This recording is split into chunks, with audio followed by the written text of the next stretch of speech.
Tales to Terrify. Welcome to Tales to Terrify, part of the District of Wonders network, featuring Starship Sofa, Crime City Central, and Protecting Project Pulp. Everyone has a story in the District of Wonders. Come and find yours.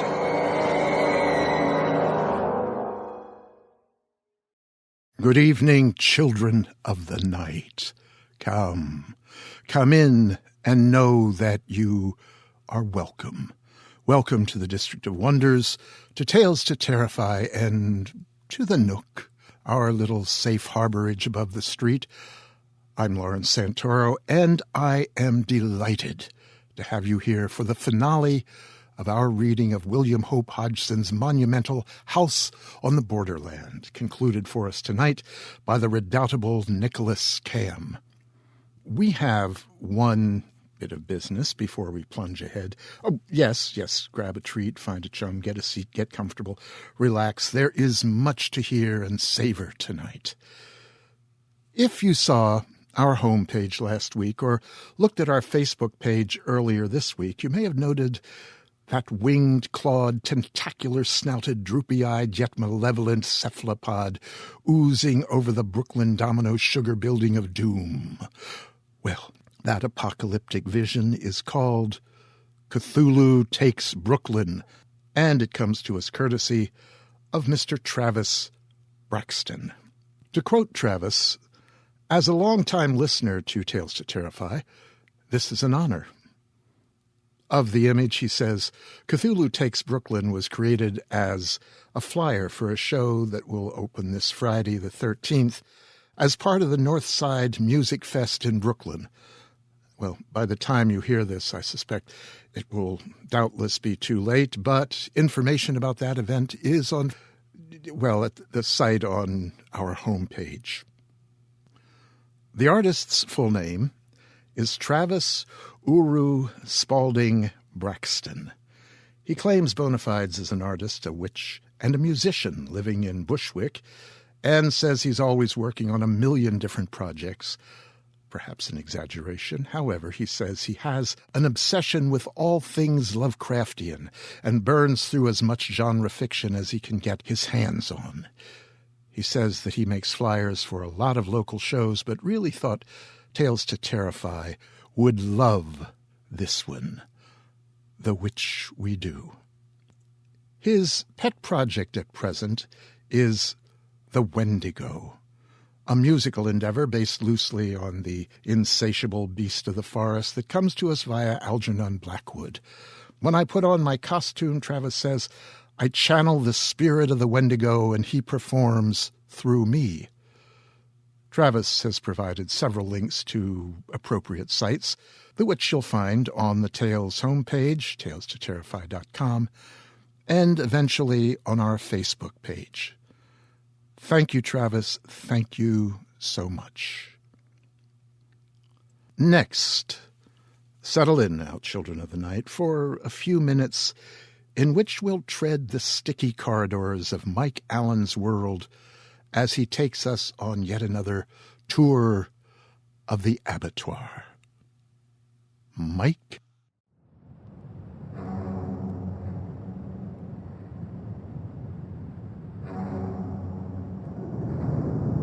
Greetings, Tales to Terrify listeners, and welcome to a new installment of Tour of the Abattoir. I'm Mike Allen, and this time around, I'm going to talk a little bit about how horror intersects with the weird. This isn't as intuitive an idea as you might think, as so much horror gets carried out based on templates, as familiar as eating or walking, it sometimes seems. And I don't just mean Hungry Zombies, though there's a popular template for you if you need an example. I've just read Canadian author Helen Marshall's debut short story collection, Hairside, Fleshside, a great title, by the way, that immediately gets me thinking about Clive Barker's Books of Blood. Hairside, Fleshside reminded me a lot of a story collection I read last year but haven't yet discussed in this space, Jagannath by Swedish author Karen Tidbeck. Both books called to my mind the stories of American writer Kelly Link, which I must admit, for me personally, means that they're all a bit of a mixed bag. I admire a lot of the pyrotechnics, the poetic prose, the technical achievements, the quiet rebellion against traditional plot, but often don't find myself emotionally engaged by what I'm reading. I mentioned that I didn't discuss Jagannath here before. That's because I don't consider it to be a collection of horror stories. Sure, there are plenty of disquieting things that happen, but I suppose I feel that having elements of horror within a few stories doesn't make for an overall book properly described as horror. This brings me to the conundrum of Helen Marshall's book, which last year won the British Fantasy Award for Best Newcomer. Hairside Fleshside is explicitly marketed as horror by its publisher, yet I didn't find it to be any more of a horror show than Jagannath was. Mind you, there are stories in Helen's book where the intent to scare or unnerve or disturb is definitely the driving force that compels the narrative. The majority of the stories, I felt, on the other hand, were stories where strange circumstances are simply taken as a given as the characters work through whatever their particular predicaments happen to be, whether it's dealing with an affair or what have you. If you've been listening to this column even a little while, you might well ask quite fairly, what's the difference between what Helen Marshall and Karen Tidbeck do and what Robert Aickman did? Aickman, after all, preferred to call his stories strange stories, quote unquote, and often went for the subtle and surreal, and never went the way of Lovecraftian tentacular monsters or gory Barker-esque body horror. The distinction I'd draw is a subtle one, but I would say it's there. The difference is a sense of peril, whether physical or merely spiritual.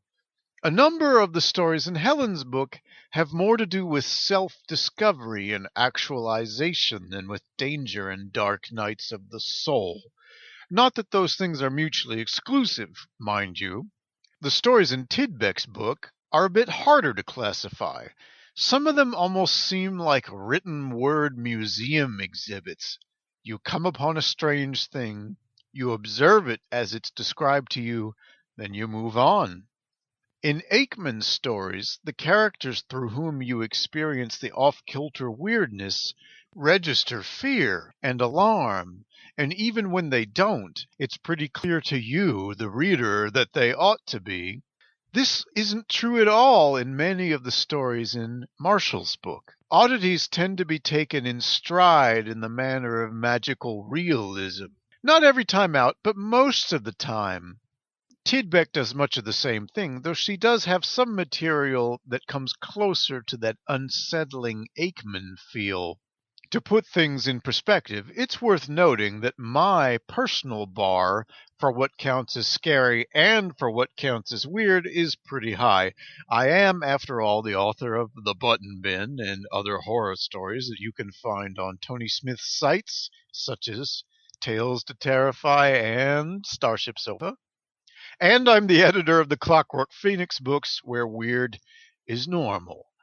And speaking of that latter, I'm pleased to share that Tanith Lee's novelette from Clockwork Phoenix 4, A Little of the Night, is now a finalist for the Shirley Jackson Award. It's actually relevant to mention that in this particular column because Tanith's story is yet another piece that sure feels like a horror story in how it unfolds, at least to begin with, but actually goes off in a life-affirming, kind of inspirational direction at the end, sort of.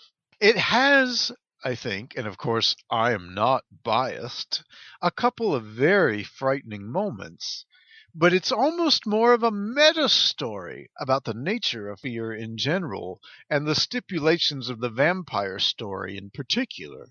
You could argue it's not really horror. And yet I submitted it to a horror award and the judges selected it as a finalist. So there you go. Now, all my arguments and wool gathering aside, you'd probably like to know what's actually in these books, right? Well, I'm not trying to steer anybody away from them. Far from it. My strategy here is basically to go on in a general way about what didn't work for me with these two collections so that I can finish up by focusing on the things that I specifically liked. First up, Jagannath. For my money, the title story was the most memorable. Jagannath, the story, introduces us to a massive centipede-like creature, referred to as the Great Mother. And the people, quote unquote, who are born, live out their lives, and die inside her, and in the end are fed to her. This is a really cool concept, approaching the sort of insane thing that Australian writer Margot Lanigan might come up with. And there's another writer I ought to come back to in a later column, someone who combines extreme weirdness with high-stakes drama in a way that is more the exception than the rule in these particular collections. Anyhow, Jagannath the story definitely transports you to an alien place that you would never want to visit and probes some very uncomfortable conceits. Next story, Augusta Prime is told from the point of view of a fairy princess, but this is no watered-down Disney fairy tale. It's a nightmare world where slaves are constantly subjected to torture for the amusement of the Fey royals, because, since time doesn't move forward, no one can die. In a turnabout that's welcome, but at the same time sort of predictable, things don't end so well for Augusta. Reindeer Mountain is a quieter fairy tale, quite eerie, about two sisters who meet up with the Fey folk, though only one of them is going to get to come back.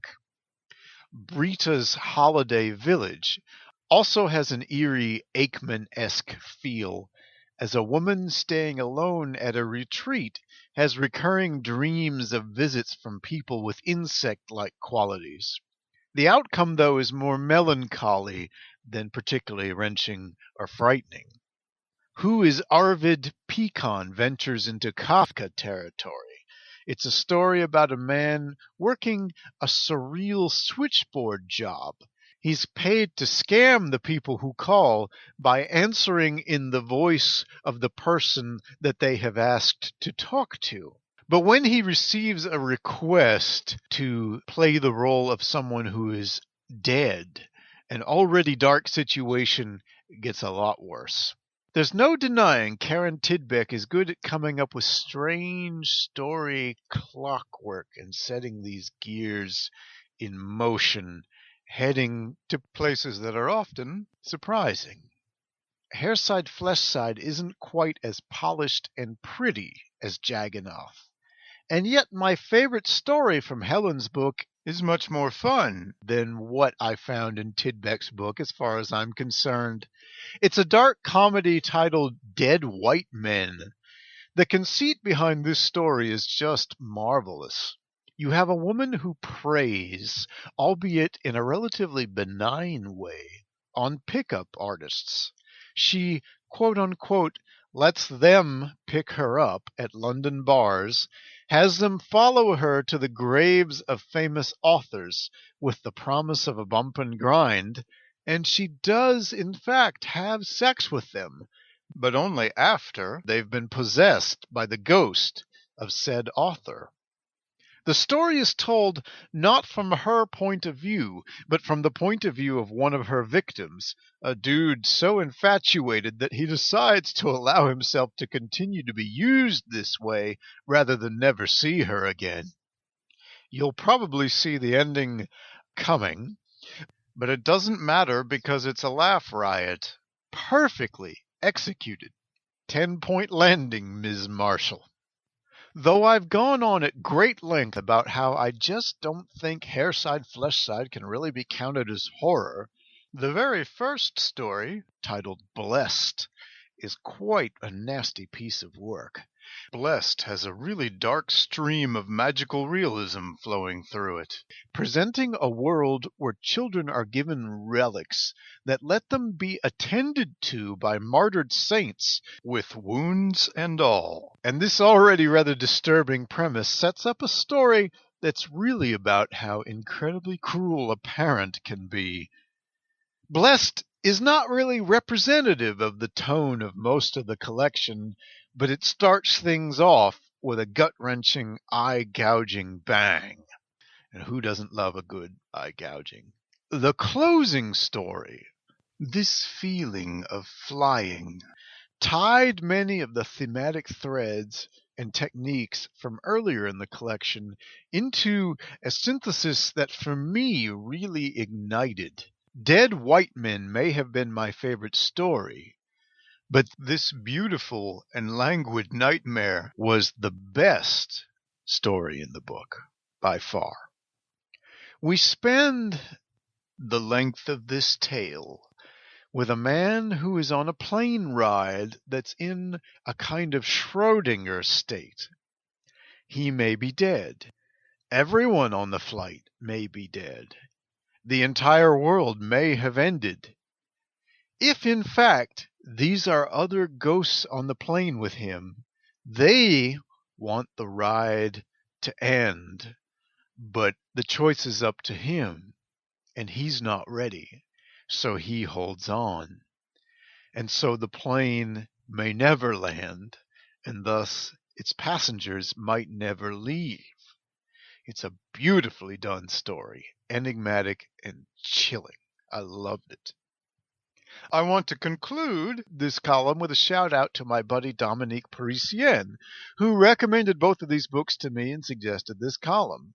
I suspect he may be a bit let down that neither book bowled me over, but at least he's not in the same boat as my buddy Shallon Hurlburt, who recommended Scott Sigler to me, thus giving me proof that success as a storyteller isn't necessarily tied to any kind of ability to write well.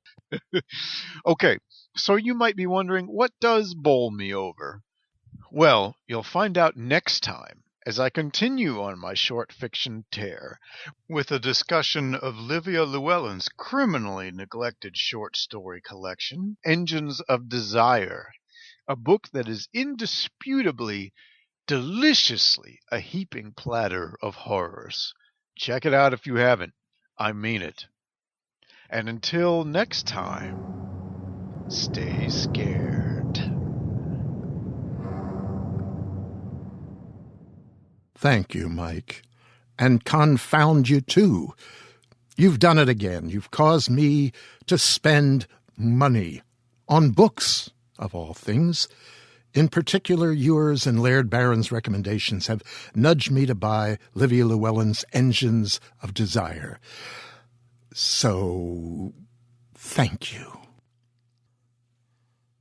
And now, settle down a snuggling, children. We bring you what you have been yearning toward for the past 3 weeks, the conclusion of William Hope Hodgson's The House on the Borderland. I'd cue Nick Camm right away, but that might leave some of you floundering. So here, once again, and for the last time, we present previously on House on the Borderland.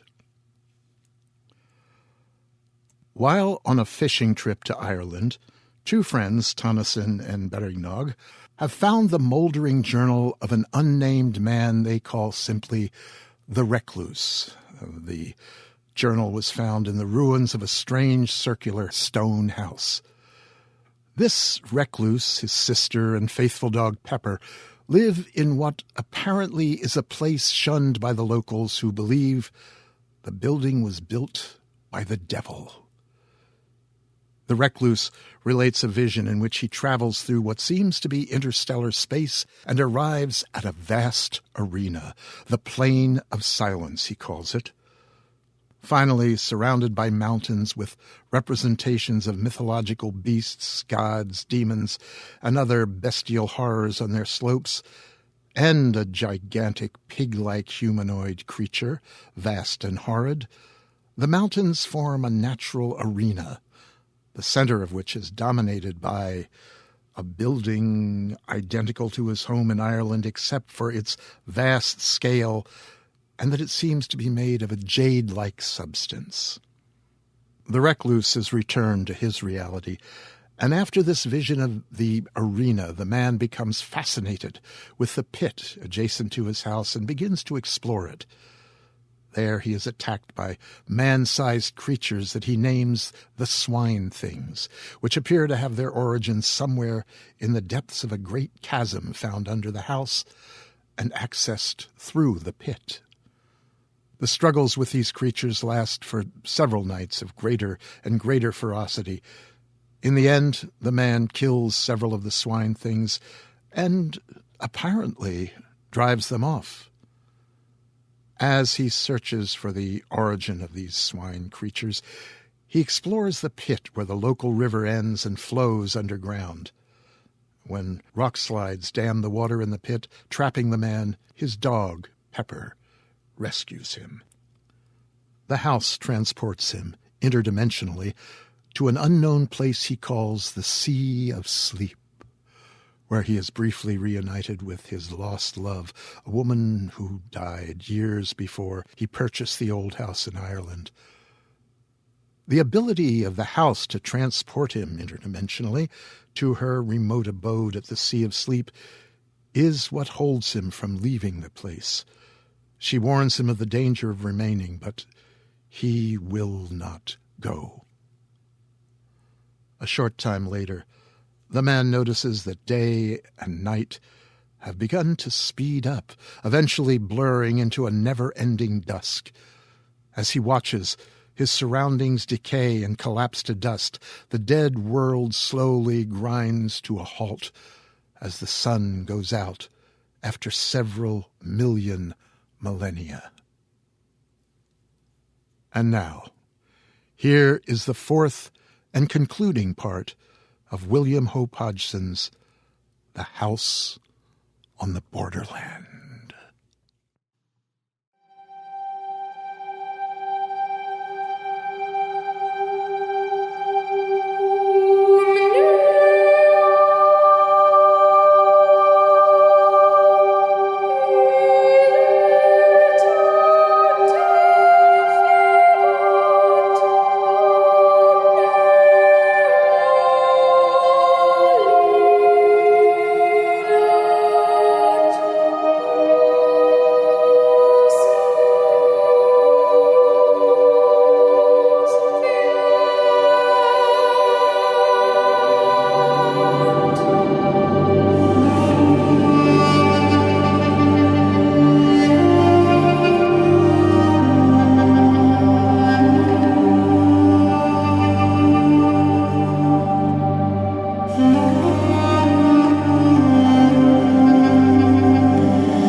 Chapter 18. The Green Star. The world was held in a savage gloom, cold and intolerable. Outside all was quiet. Quiet. From the dark room behind me came the occasional soft thud of falling matter, fragments of rotting stone. So time passed and night grasped the world, wrapping it in wrappings of impenetrable blackness. There was no night sky as we know it. Even the few straggling stars had vanished conclusively. I might have been in a shuttered room without a light for all that I could see. Only in the impalpableness of gloom opposite burnt that vast encircling hair of dull fire. Beyond this there was no ray in all the vastitude of night that surrounded me, save that far in the north that soft, mist-like glow still shone. Silently, years moved on. What period of time passed I shall never know.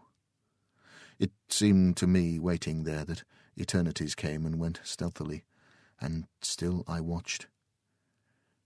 I could see only the glow of the sun's edge at times, for now it had commenced to come and go, lighting up a while and again becoming extinguished. All at once, during one of these periods of life, a sudden flame cut across the night, a quick glare that lit up the dead earth shortly, giving me a glimpse of its flat lonesomeness. The light appeared to come from the sun, shooting out from somewhere near its centre diagonally. A moment I gazed, startled. Then the leaping flame sank and the gloom fell again. But now it was not so dark, and the sun was belted by a thin line of vivid white light. I stared intently. Had a volcano broken out on the sun? Yet I negatived the thought as soon as formed. I felt that the light had been far too intensely white and large for such a cause. Another idea there was that suggested itself to me. It was that one of the inner planets had fallen into the sun, becoming incandescent under that impact. This theory appealed to me as being more plausible and accounting more satisfactorily for the extraordinary size and brilliance of the blaze that had lit up the dead world so unexpectedly. Full of interest and emotion, I stared across the darkness at that line of white fire cutting the night. One thing it told me, unmistakably: the sun was yet rotating at an enormous speed. Thus I knew that the years were still fleeting at an incalculable rate, though so far as the earth was concerned, life and light and time were things belonging to a period lost in the long-gone ages. After that one burst of flame, the light had shone only as an encircling band of bright fire. Now, however, as I watched, it began slowly to sink into a ruddy tint, and later to a dark copper-red colour, much as the sun had done. Presently it sank to a deeper hue, and in a still further space of time it began to fluctuate, having periods of glowing and anon dying. Thus, after a great while, it disappeared.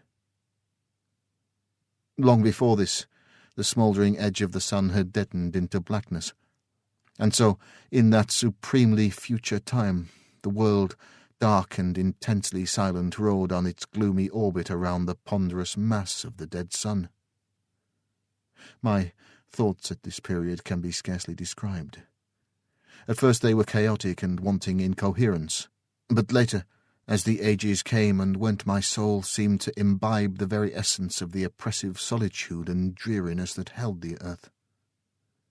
With this feeling there came a wonderful clearness of thought, and I realized despairingly that the world might wander forever through that enormous night.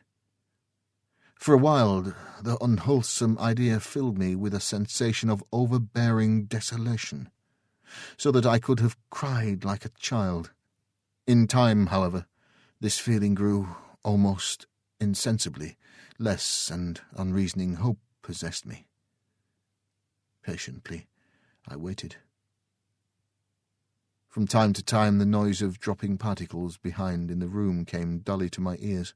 Once I heard a loud crash and turned instinctively to look, forgetting for the moment the impenetrable night in which every detail was submerged.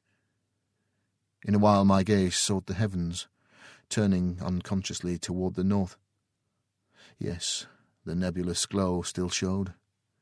Indeed, I could have almost imagined that it looked somewhat plainer. For a long time I kept my gaze fixed upon it, feeling in my lonely soul that its soft haze was, in some way, a tie with the past. Strange, the trifles from which one can suck comfort. And yet, had I but known.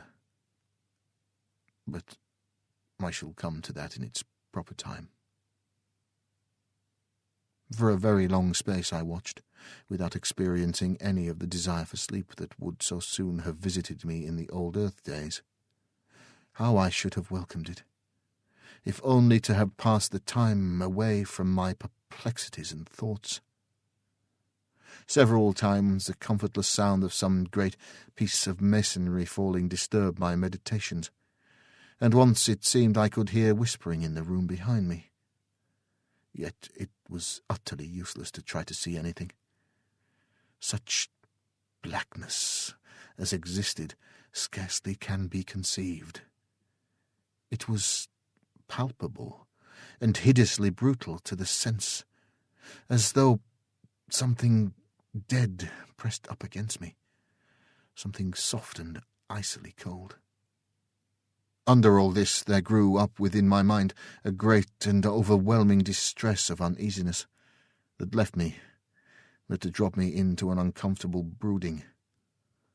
I felt that I must fight against it, and presently, hoping to distract my thoughts, I turned to the window and looked up toward the north, in search of the nebulous whiteness which still I believed to be the far and misty glowing of the universe we had left. Even as I raised my eyes, I was thrilled with a feeling of wonder, for now the hazy light had resolved into a single great star of vivid green. As I stared astonished, the thought flashed into my mind that the earth must be travelling toward the star, not away as I had imagined. Next, that it could not be the universe the earth had left, but possibly an outlying star belonging to some vast star cluster, hidden in the enormous depths of space. With a sense of commingled awe and curiosity, I watched it, wondering what new thing was to be revealed to me. For a while vague thoughts and speculations occupied me, during which my gaze dwelt insatiably upon that one spot of light in the otherwise pit-like darkness. Hope grew within me, banishing the oppression of despair that had seemed to stifle me. Wherever the earth was travelling, it was at least going once more toward the realms of light. Light! One must spend an eternity wrapped in soundless night to understand the full horror of being without it. Slowly but surely the star grew upon my vision, until in time it shone as brightly as had the planet Jupiter in the old Earth days. With increased size its colour became more impressive, reminding me of a huge emerald scintillating rays of fire across the world. Years fled away in silence, and the green star grew into a great splash of flame in the sky. A little later I saw a thing that filled me with amazement. It was the ghostly outline of a vast crescent in the night, a gigantic new moon seeming to be growing out of the surrounding gloom. Utterly bemused, I stared at it. It appeared to be quite close comparatively, and I puzzled to understand how the earth had come so near to it without my having seen it before. The light thrown by the star grew stronger, and presently I was aware that it was possible to see the earthscape again, though indistinctly. A while I stared, trying to make out whether I could distinguish any detail of the world's surface, but I found the light insufficient. In a little I gave up the attempt and glanced once more toward the star. Even in the short space that my attention had been diverted, it had increased considerably, and seemed now, to my bewildered sight, about a quarter of the size of the full moon. The light it threw was extraordinarily powerful, yet its colour was so abominably unfamiliar that such of the world as I could see showed unreal, more as though I looked out upon a landscape of shadow than aught else.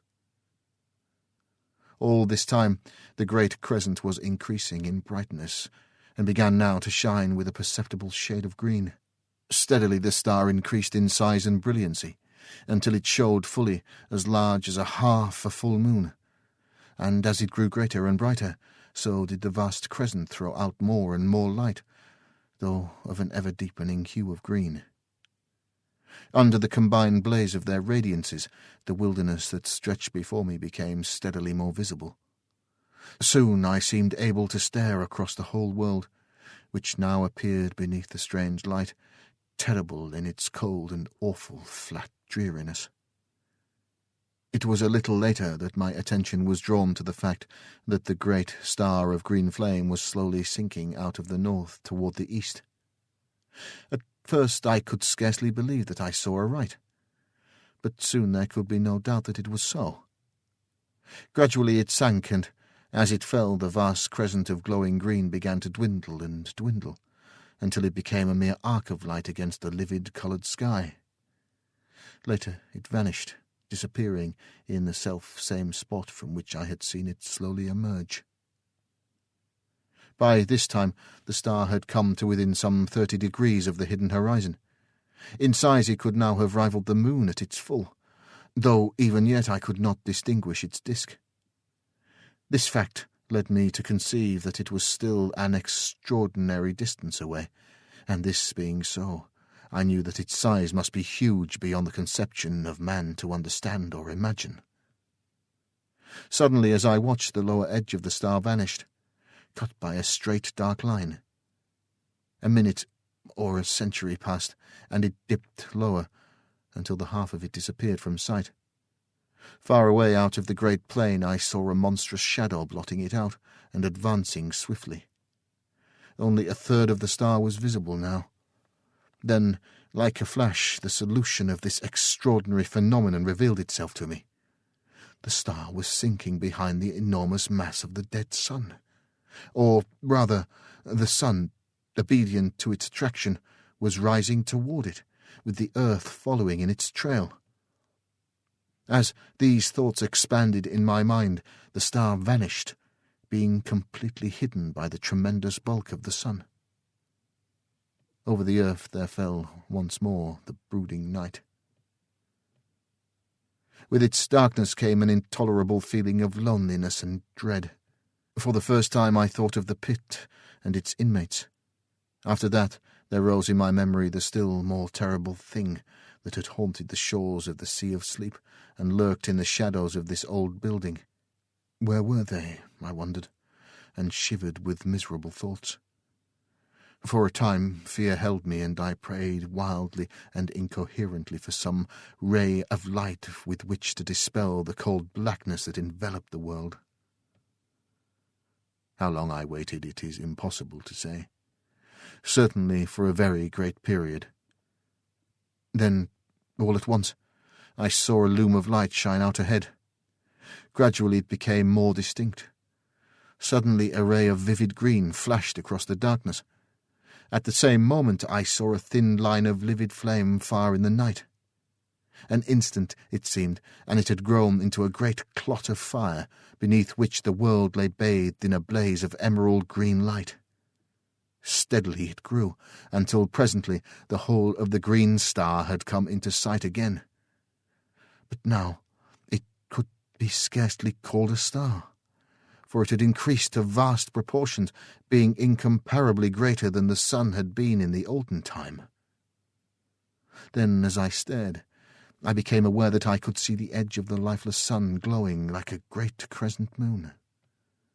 Slowly its lighted surface broadened out to me until half of its diameter was visible, and the star began to drop away on my right. Time passed, and the earth moved on, slowly traversing the tremendous face of the dead sun. Gradually, as the earth travelled forward, the star fell still more to the right, until at last it shone on the back of the house, sending a flood of broken rays in through the skeleton-like walls. Glancing upward, I saw that much of the ceiling had vanished, enabling me to see that the upper stories were even more decayed. The roof had evidently gone entirely, and I could see the green effulgence of the starlight shining in, slantingly. Chapter 19. The End of the Solar System. From the abutment where once had been the windows, through which I had watched that first fatal dawn, I could see that the sun was hugely greater than it had been when first the star lit the world. So great was it that its lower edge seemed almost to touch the far horizon. Even as I watched, I imagined that it drew closer. The radiance of green that lit the frozen earth grew steadily brighter. Thus, for a long space, things were. Then, on a sudden, I saw that the sun was changing shape and growing smaller, just as the moon would have done in past time. In a while, only a third of the illuminated part was turned toward the earth. The star bore away on the left.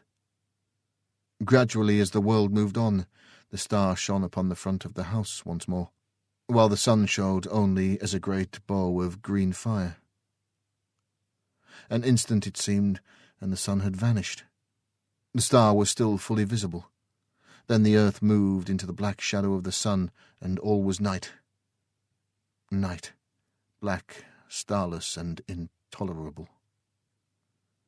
Filled with tumultuous thoughts, I watched across the night, waiting. Years it may have been, and then in the dark house behind me the clotted stillness of the world was broken. I seemed to hear a soft padding of many feet, and a faint, inarticulate whisper of sound grew on my sense. I looked round into the blackness, and saw a multitude of eyes. As I stared, they increased and appeared to come toward me. For an instant I stood unable to move. Then a hideous swine noise rose up into the night, and at that I leapt from the window, out onto the frozen world. I have a confused notion of having run a while, and after that I just waited. Several times I heard shrieks, but always as though from a distance. Except for these sounds, I had no idea of the whereabouts of the house. Time moved on. I was conscious of little save a sensation of cold and hopelessness and fear. An age, it seemed, and there came a glow that told me of the coming light. It grew tardily. Then, with a loom of unearthly glory, the first ray from the green star struck over the edge of the dark sun and lit the world. It fell upon a great ruined structure some 200 yards away. It was the house. Staring, I saw a fearsome sight. Over its walls crawled a legion of unholy things, almost covering the old building from tottering towers to base. I could see them plainly. They were swine creatures. The world moved out into the light of the star, and I saw that now it seemed to stretch across a quarter of the heavens. The glory of its livid light was so tremendous that it appeared to fill the sky with quivering flames. Then I saw the sun. It was so close that half of its diameter lay below the horizon, and as the world circled across its face, it seemed to tower right up into the sky, a stupendous dome of emerald-coloured fire. From time to time I glanced towards the house, but the swine things seemed unaware of my proximity. Years appeared to pass slowly. The earth had almost reached the centre of the sun's disk. The light from the green sun, as now it must be called, shone through the interstices that gapped the mouldering walls of the old house, giving them the appearance of being wrapped in green flames. The swine creature still crawled about the walls. Suddenly there rose a loud roar of swine voices, and up from the centre of the roofless house shot a vast column of blood-red flame. I saw the little twisted towers and turrets flash into fire, yet still preserving their twisted crookedness. The beams of the green sun beat upon the house, and intermingled with its lurid glows, so that it appeared a blazing furnace of red and green fire. Fascinated, I watched until an overwhelming sense of coming danger drew my attention. I glanced up, and at once it was borne upon me that the sun was closer. So close, in fact, that it seemed to overhang the world. Then, I know not how, I was caught up into strange heights, floating like a bubble in the awful effulgence. Far below me I saw the earth with the burning house leaping into an ever-growing mountain of flame. Round about it the ground appeared to be glowing, and in places heavy wreaths of yellow smoke ascended from the earth. It seemed as though the world were becoming ignited from that one plague spot of fire. Faintly I could see the swine things. They appeared quite unharmed. Then the ground seemed to cave in suddenly, and the house with its load of foul creatures disappeared into the depths of the earth, sending a strange blood-coloured cloud into the heights. I remembered the hell pit under the house. In a while I looked round. The huge bulk of the sun rose high above me. The distance between it and the earth grew rapidly less. Suddenly the earth appeared to shoot forward. In a moment it had traversed the space between it and the sun. I heard no sound, but out from the sun's face gushed an ever-growing tongue of dazzling flame. It seemed to leap almost to the distant green sun, shearing through the emerald light, a very cataract of blinding fire. It reached its limit and sank, and on the sun glowed a vast splash of burning white. The grave of the earth. The sun was very close to me now. Presently I found that I was rising higher, until at last I rode above it in the emptiness. The green sun was now so huge that its breadth seemed to fill up all the sky ahead. I looked down and noted that the sun was passing directly beneath me. A year may have gone by, or a century, and I was left suspended alone. The sun showed far in front, a black circular mass against the molten splendour of the great green orb. Near one edge I observed that a lurid glow had appeared, marking the place where the earth had fallen. By this I knew that the long-dead sun was still revolving, though with great slowness. Afar to my right I seemed to catch, at times, a faint glow of whitish light. For a great time I was uncertain whether to put this down to fancy or not. Thus, for a while, I stared with fresh wonderings, until at last I knew that it was no imaginary thing, but a reality. It grew brighter, and presently there slid out of the green a pale globe of softest white. It came nearer, and I saw that it was apparently surrounded by a robe of gently glowing clouds. Time passed. I glanced towards the diminishing sun. It showed only as a dark blot on the face of the green sun. As I watched, I saw it grow smaller steadily, as though rushing toward the superior orb at an immense speed. Intently I stared. What would happen? I was conscious of extraordinary emotions as I realized that it would strike the green sun. It grew no bigger than a pea, and I looked with my whole soul to witness a final end of our system, that system which had borne the world through so many eons with its multitudinous sorrows and joys, and now... Suddenly something crossed my vision, cutting from sight all vestige of the spectacle I watched with such sole interest.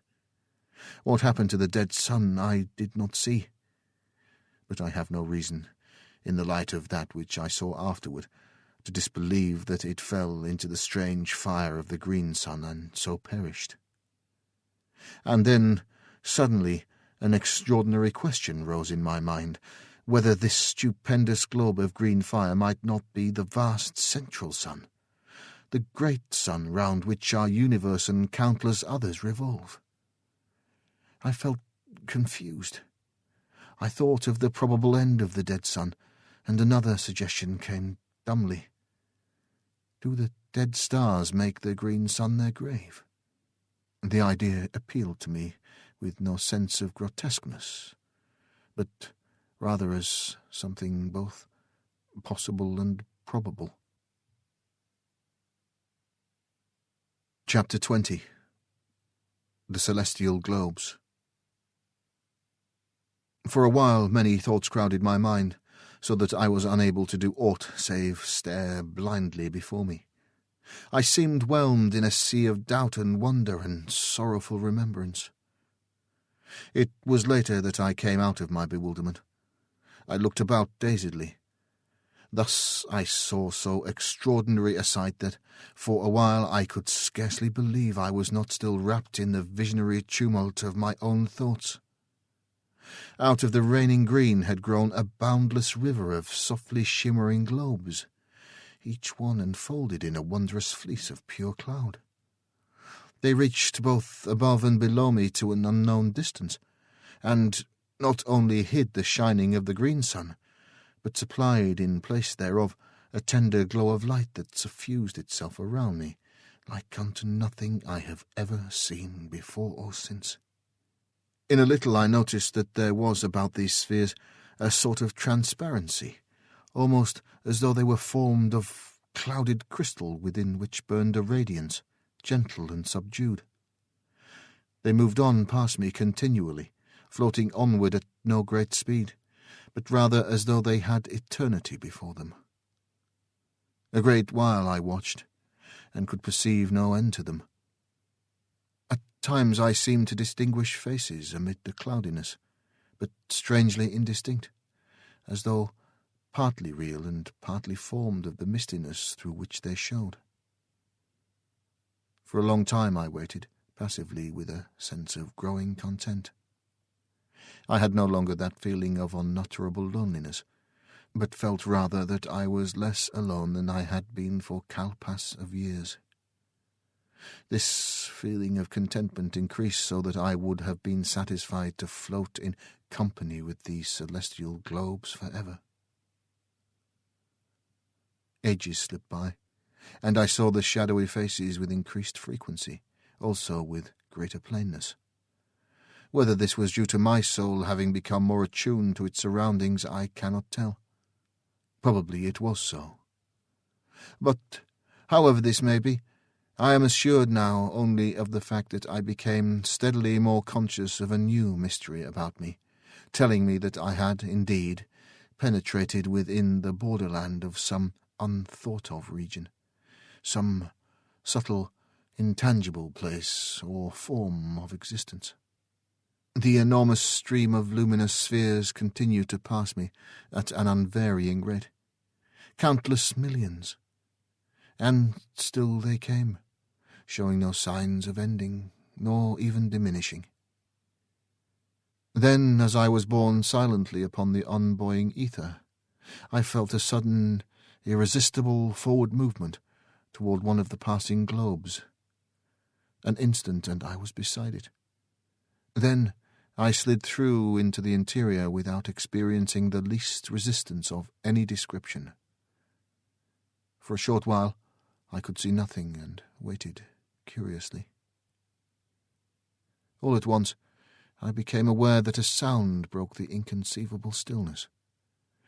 It was like the murmur of a great sea at Camm, a sea breathing in its sleep.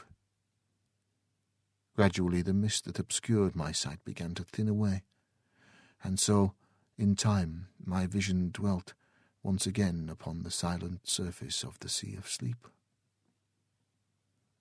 For a little I gazed, and could scarcely believe I saw aright.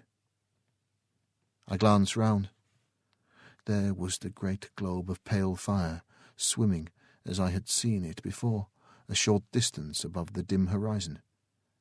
To my left, far across the sea, I discovered presently a faint line, as of thin haze which I guessed to be the shore, where my love and I had met during those wonderful periods of soul-wandering that had been granted to me in the old earth days. Another troubled memory came to me, of the formless thing that had haunted the shores of the Sea of Sleep, the guardian of that silent, echoless place. These and other details I remembered, and knew without doubt that I was looking out upon that same sea. With the assurance I was filled with an overwhelming feeling of surprise and joy and shaken expectancy, conceiving it possible that I was about to see my love again. Intently I gazed around, but could catch no sight of her. At that, for a little I felt hopeless. Fervently I prayed, and ever peered anxiously. How still was the sea! Down far beneath me, I could see the many trails of changeful fire that had drawn my attention formerly. Vaguely I wondered what caused them. Also, I remembered that I had intended to ask my dear one about them as well as many other matters, and I had been forced to leave her before the half that I had wished to say was said. My thoughts came back with a leap. I was conscious that something had touched me. I turned quickly. God, thou wert indeed gracious. It was she. She looked up into my eyes with an eager longing, and I looked down to her with all my soul.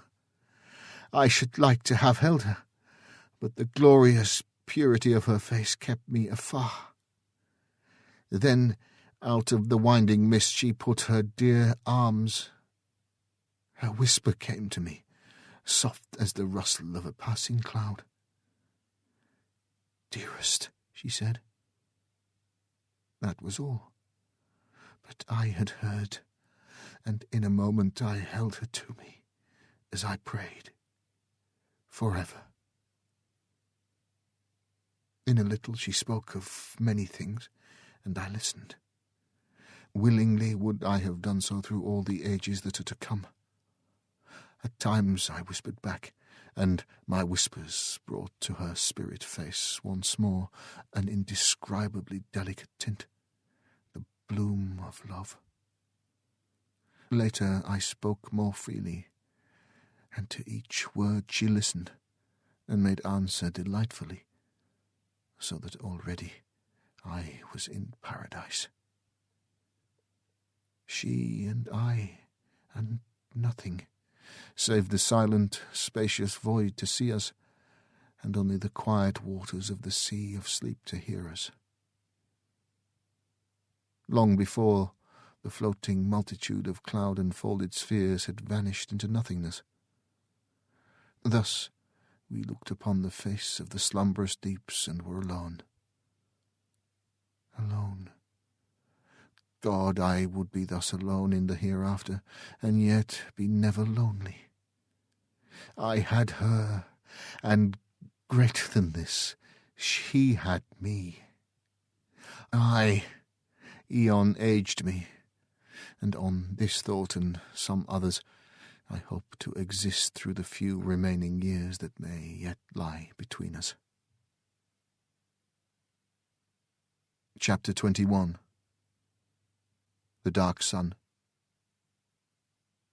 How long our souls lay in the arms of joy I cannot say, but all at once I was waked by my happiness by a diminution of the pale and gentle light that lit the sea of sleep.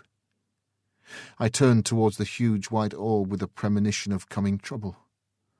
One side of it was curving inwards as though a convex black shadow was sweeping across it. My memory went back. It was thus that the darkness had come before our last parting. I turned towards my love inquiringly. With a sudden knowledge of woe, I noticed how wan and unreal she had grown, even in that brief space. Her voice seemed to come to me from a distance. The touch of her hand was no more than the gentle pressure of a summer wind and grew less perceptible. Already half of the immense globe was shrouded. A feeling of desperation seized me. Was she about to leave me? Would she have to go as she had gone before?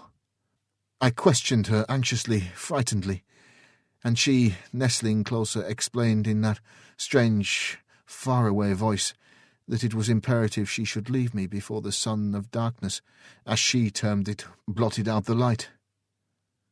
At this confirmation of my fears I was overcome with despair, and could only look voicelessly across the quiet plains of the silent sea.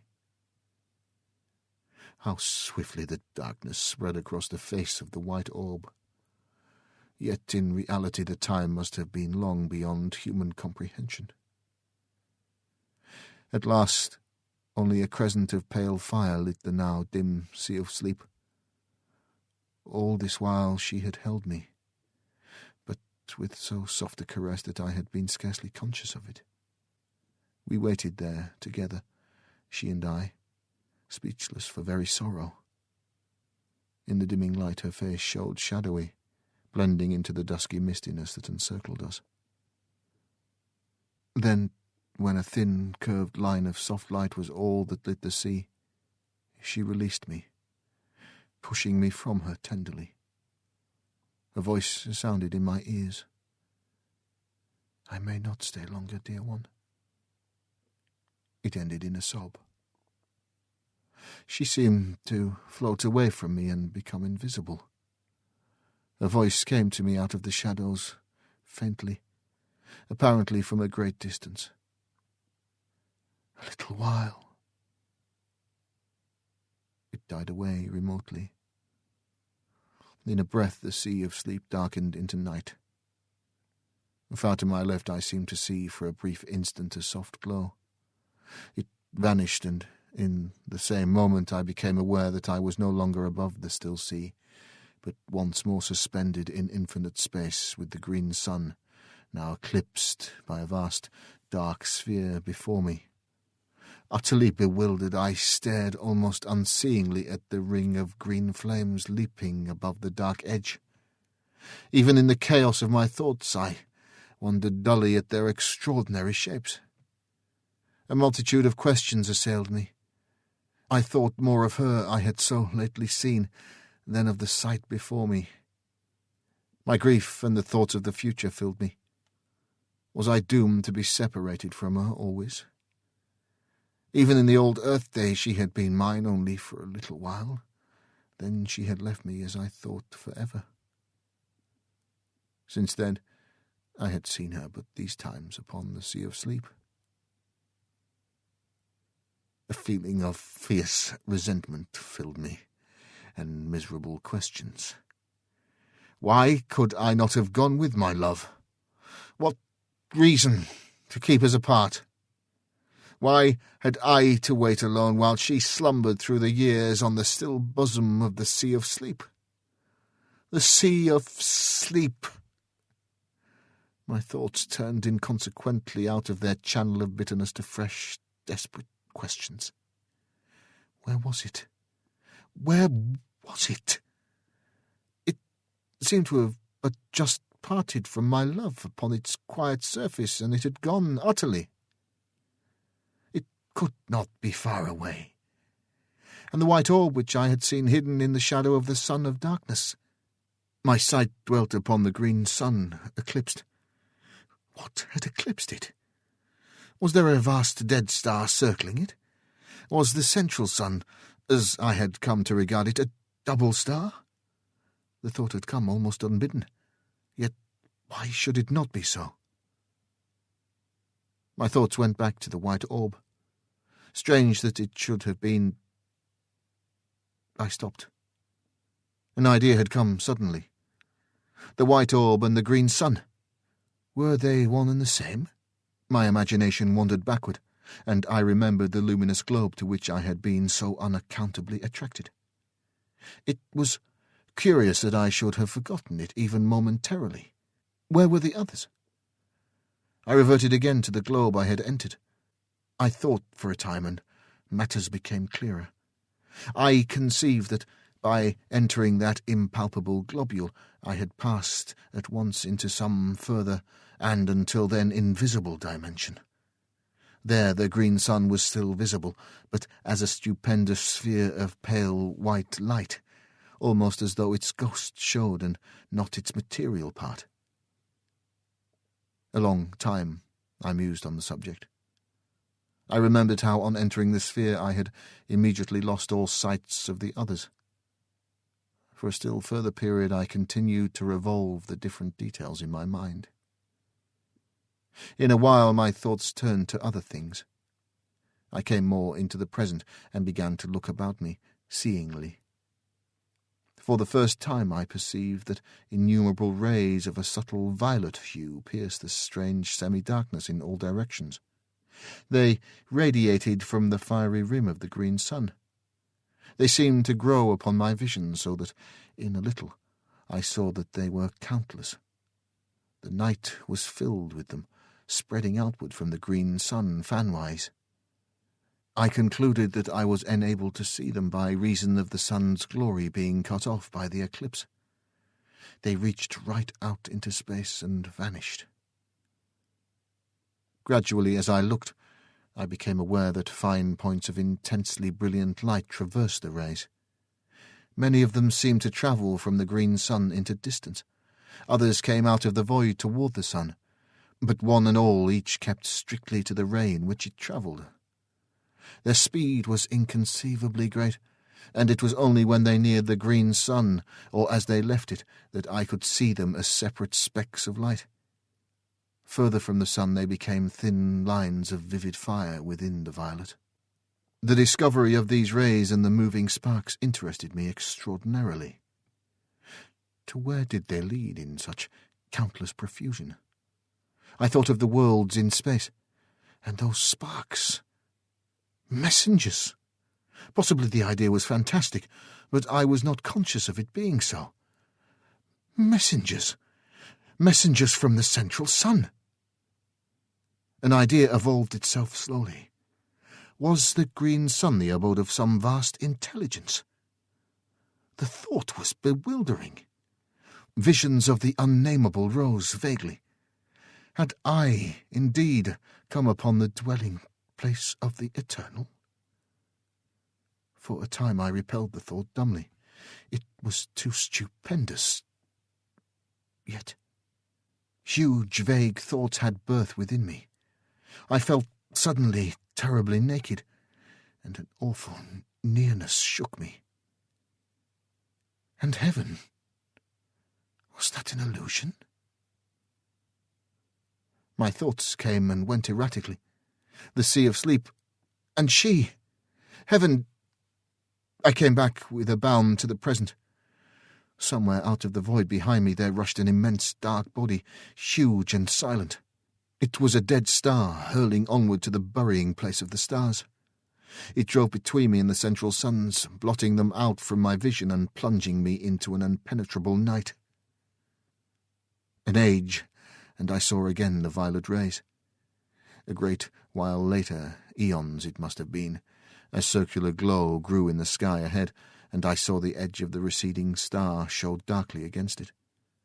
Thus I knew that it was nearing the central suns.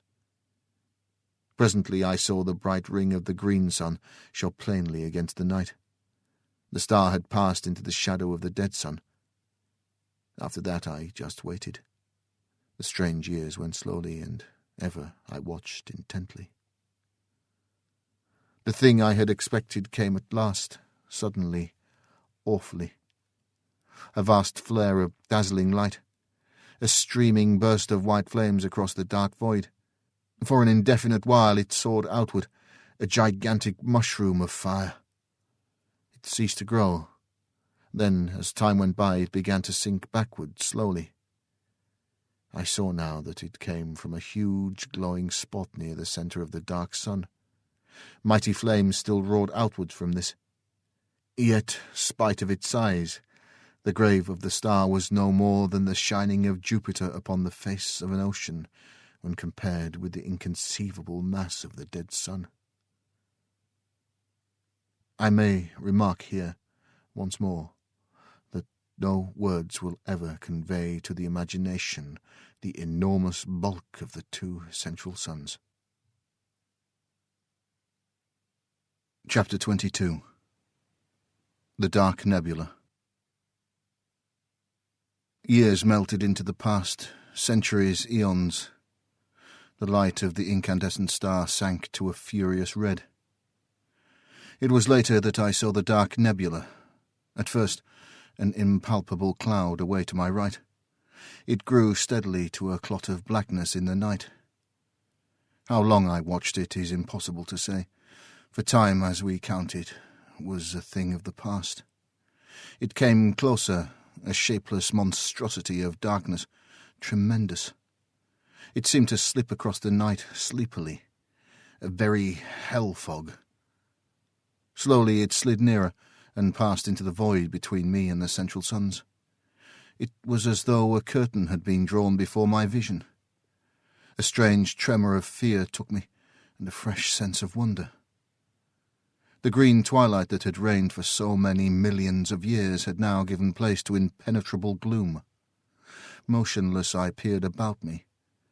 A century fled, and it seemed to me that I detected occasional dull glows of red passing me at intervals. Earnestly I gazed, and presently seemed to see circular masses that showed muddily red within the clouded blackness. They appeared to be growing out of the nebulous murk. A while, and they became plainer to my accustomed vision. I could see them now with a fair amount of distinctness, ruddy tinged spheres, similar in size to the luminous globes that I had seen so long previously. They floated past me continually. Gradually a peculiar uneasiness seized me. I became aware of a growing feeling of repugnance and dread. It was directed against those passing orbs, and seemed born of intuitive knowledge rather than any real cause or reason. Some of the passing globes were brighter than others, and it was from one of these that a face looked suddenly. A face human in its outline, but so tortured with woe that I stared aghast. I had not thought there was such sorrow as I saw there. I was conscious of an added sense of pain on perceiving that the eyes which glared so wildly were sightless. A while longer I saw it, then it had passed on into the surrounding gloom. After this I saw others, all wearing that look of hopeless sorrow, and blind. A long time went by, and I became aware that I was nearer to the orbs than I had been. At this I grew uneasy, though I was less in fear of those strange globules than I had been before seeing their sorrowful inhabitants, for sympathy had tempered my fear. Later there was no doubt but that I was being carried closer to the red spheres, and presently I floated among them. In a while I perceived one bearing down upon me. I was helpless to move from its path. In a minute it seemed it was upon me, and I was submerged in a deep red mist. This cleared, and I stared confusedly across the immense breadth of the plain of silence. It appeared just as I had first seen it. I was moving forward steadily across its surface. Away ahead shone the vast blood-red ring that lit the place. All around me was spread the extraordinary desolation of stillness that had so impressed me during my previous wanderings across its darkness. Presently I saw rising up into the ruddy gloom the distant peaks of the mighty amphitheatre of mountains, where, untold ages before, I had been shown my first glimpse of the terrors that underlie many things, and where, vast and silent, watched by 1,000 mute gods, stands the replica of this house of mysteries, this house that I had seen swallowed up in that hellfire ere the earth had kissed the sun and vanished for ever.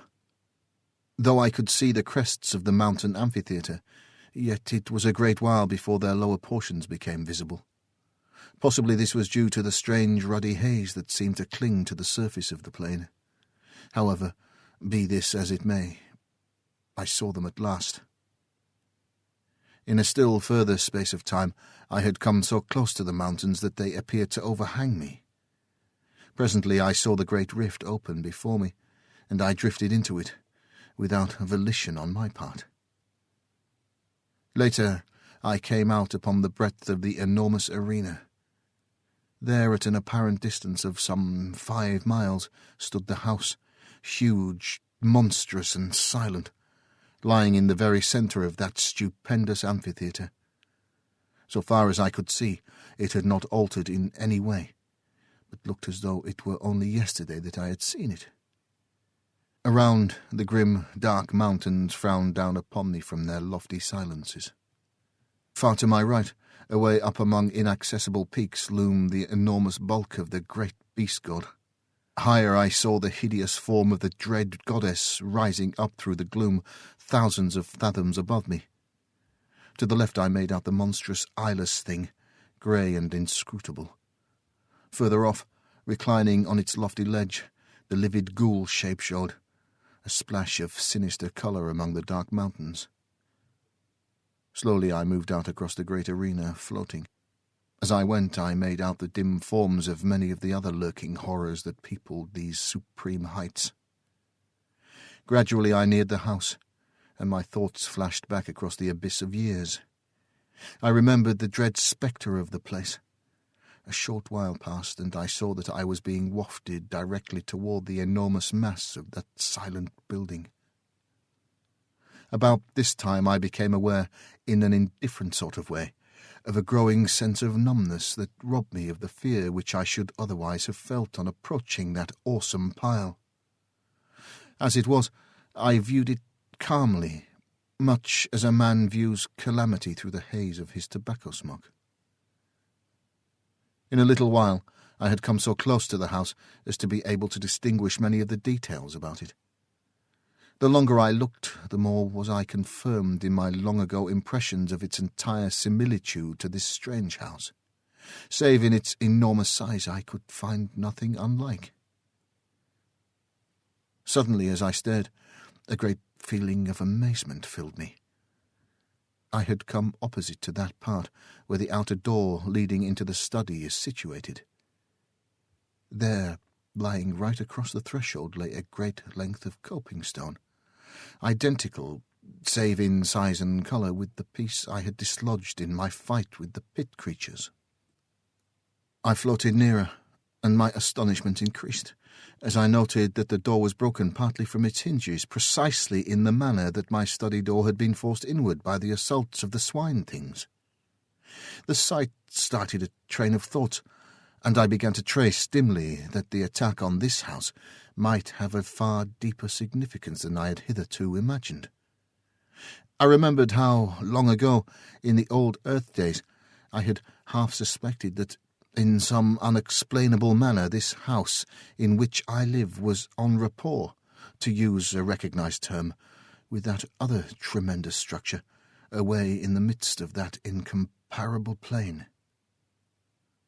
Now, however, it began to be borne upon me that I had but vaguely conceived what the realization of my suspicion meant. I began to understand, with a more than human clearness, that the attack I had repelled was, in some extraordinary manner, connected with an attack upon that strange edifice. With a curious inconsequence, my thoughts abruptly left the matter, to dwell wonderingly upon the peculiar material out of which the house was constructed. It was, as I have mentioned earlier, of a deep green colour. Yet now that I had come so close to it, I perceived that it fluctuated at times, though slightly, glowing and fading, much as do the fumes of phosphorus when rubbed upon the hand in the dark. Presently my attention was distracted from this by coming to the great entrance. Here, for the first time, I was afraid, for all in a moment the huge doors swung back, and I drifted in between them helplessly. Inside all was blackness, impalpable. In an instant I had crossed the threshold, and the great doors closed silently, shutting me in that lightless place. For a while I seemed to hang motionless, suspended amid the darkness. Then I became conscious that I was moving again, where I could not tell. Suddenly, far down beneath me, I seemed to hear a murmurous noise of swine laughter. It sank away, and the succeeding silence appeared clogged with horror. Then a door opened somewhere ahead. A white haze of light filtered through, and I floated slowly into a room that seemed strangely familiar. All at once there came a bewildering, screaming noise that deafened me. I saw a blurred vista of visions flaming before my sight. My senses were dazed through the space of an eternal moment. Then my power of seeing came back to me. The dizzy, hazy feeling passed, and I saw clearly. Chapter 23. Pepper. I was seated in my chair, back again in this old study. My glance wandered round the room. For a minute it had a strange, quivery appearance, unreal and unsubstantial. This disappeared, and I saw that nothing was altered in any way. I looked towards the end window. The blind was up. I rose to my feet shakily. As I did so, a slight noise in the direction of the door attracted my attention. I glanced towards it. For a short instant it appeared to me that it was being closed gently. I stared and saw that I must have been mistaken. It seemed closely shut. With a succession of efforts I trod my way to the window and looked out. The sun was just rising, lighting up the tangled wilderness of gardens. For perhaps a minute I stood and stared. I passed my hand confusedly across my forehead. Presently, amid the chaos of my senses, a sudden thought came to me. I turned quickly and called to Pepper. There was no answer, and I stumbled across the room in a quick access of fear. As I went, I tried to frame his name, but my lips were numb. I reached the table and stooped down to him with a catching at my heart. He was lying in the shadow of the table, and I had not been able to see him distinctly from the window. Now, as I stooped, I took my breath shortly. there was no Pepper. Instead, I was reaching towards an elongated little heap of grey, ash-like dust. I must have remained in that half-stoop position for some minutes. I was dazed, stunned. Pepper had really passed into the land of shadows. Chapter 24. The footsteps in the garden. Pepper is dead. Even now, at times, I seem scarcely able to realize that this is so. It is many weeks since I came back from that strange and terrible journey through space and time. Sometimes in my sleep I dream about it and go through in imagination the whole of that fearsome happening. When I wake, my thoughts dwell upon it. That sun, those suns, were they indeed the great central suns round which the whole universe of the unknown heavens revolves? Who shall say? And the bright globules floating forever in the light of the green sun, and the sea of sleep on which they float. How unbelievable it all is. If it were not for Pepper, I should even, after the many extraordinary things that I have witnessed, be inclined to imagine that it was but a gigantic dream. Then there is that dreadful dark nebula, with its multitudes of red spheres and moving always within the shadow of the dark sun, sweeping along on its stupendous orbit, wrapped eternally in gloom. And the faces that peered out at me. God, do they and does such a thing really exist? There is still that little heap of grey ash on my study floor. I will not have it touched. At times, when I am calmer, I have wondered what became of the outer planets of the solar system. It has occurred to me that they may have broken loose from the sun's attraction and whirled away into space. This is, of course, only a surmise. There are so many things about which I wonder. Now that I am writing, let me record that I am certain there is something horrible about to happen. Last night a thing occurred which has filled me with an even greater terror than did the pit fear. I will write it down now, and if anything more happens, endeavour to make a note of it at once. I have a feeling that there is more in this last affair than in all those others. I am shaky and nervous even now as I write. Somehow I think death is not very far away. Not that I fear death, as death is understood. Yet there is that in the air which bids me fear, an intangible cold horror. I felt it last night. It was thus. Last night I was sitting here in my study writing. The door leading into the garden was open. At times the metallic rattle of a dog's chain sounded faintly. It belongs to the dog I have bought since Pepper's death. I will not have him in the house, not after Pepper. Still, I have felt it better to have a dog about the place. They are wonderful creatures. I was much engrossed in my work, and the time passed quickly. Suddenly I heard a soft noise on the path outside in the garden. Pad, pad, pad, it went, with a stealthy, curious sound. I sat upright with a quick movement and looked out through the open door. Again the noise came. Pad, pad, pad. It appeared to be approaching. With a slight feeling of nervousness I stared into the gardens, but the night hid everything. Then the dog gave a long howl, and I started. For a minute, perhaps, I peered intently, but could hear nothing. After a little I picked up the pen which I had laid down and recommenced my work. The nervous feeling had gone, for I imagined that the sound I had heard was nothing more than the dog walking round his kennel at the length of his chain. A quarter of an hour may have passed. Then, all at once, the dog howled again, and with such a plaintively sorrowful note that I jumped to my feet, dropping my pen and inking the page on which I was at work. "Curse that dog," I muttered, noting what I had done.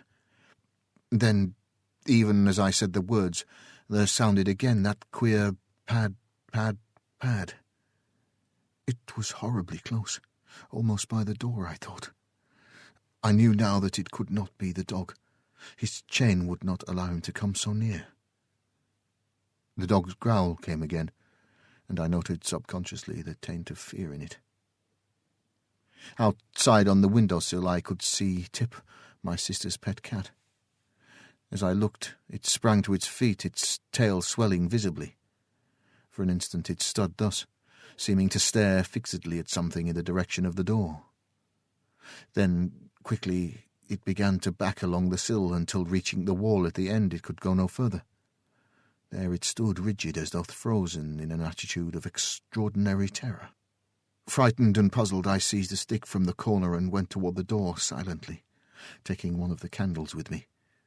I had come to within a few paces of it when suddenly a peculiar sense of fear thrilled through me, a fear palpitant and real, whence I knew not nor why. So great was the feeling of terror that I wasted no time but retreated straightway, walking backward and keeping my gaze fearfully on the door.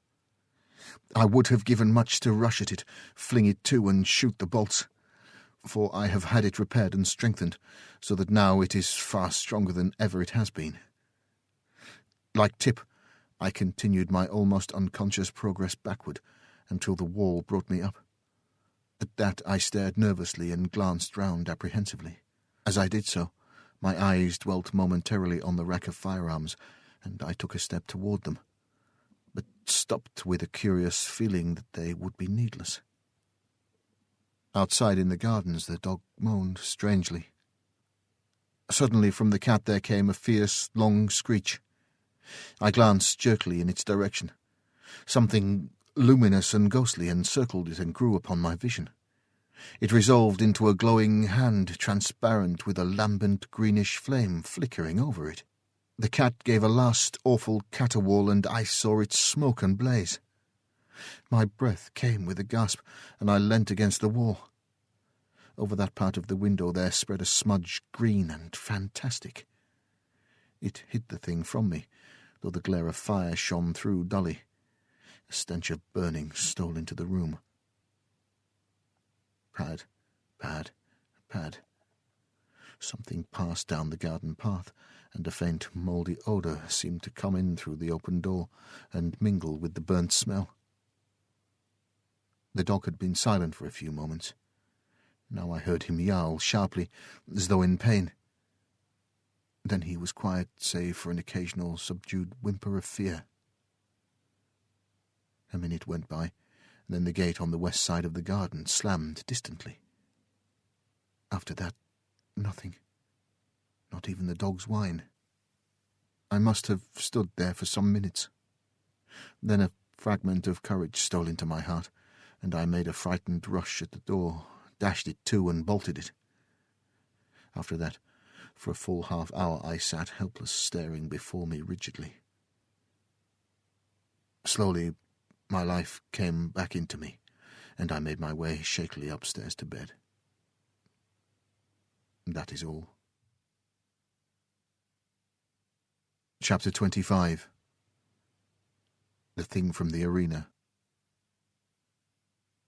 This morning early I went through the gardens, but found everything as usual. Near the door I examined the path for footprints, yet here again there was nothing to tell me whether or not I dreamed last night.